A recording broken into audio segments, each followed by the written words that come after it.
In this video, I'm going to show you how to fix Mrs. Browser extension not working. If you find this video helpful, please consider to like this video and subscribe to my channel. In saying that, let's just jump straight into the video.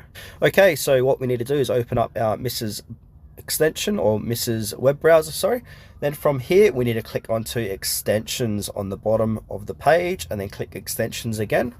Now go ahead and find the problem extension that's giving you a bit of grief and go ahead and remove it. So for example, if I want to remove my MetaMask wallet or extension, I'm going to click remove. Then from here, we want to go ahead and re-download it. So click on the three horizontal bars and then discover more extensions and themes on the web store, and then find or search for that extension and re-download it. So if I want to re-download MetaMask, I'm just going to type in MetaMask, hit search, and now I'm going to re-download and add to Chrome here.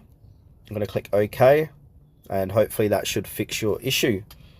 Now, if that doesn't fix your issue, there's a few other ways what we can try to fix it. So go back and then click on your Mrs. application, click and hold it, and then click into app info. From here, go to storage and go ahead and clear cache.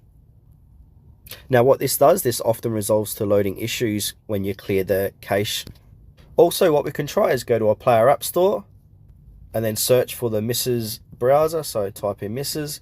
and make sure the application is up to date. If it says open, that means you got the latest version installed. If it says update, go ahead and update it. Now, if we head back into the Mrs. web browser, and you could have a whole heap of extensions enabled. So what I would suggest is disabling all the other extensions and just leave the extension you want running, and then start re-enabling others one by one to identify any conflicts.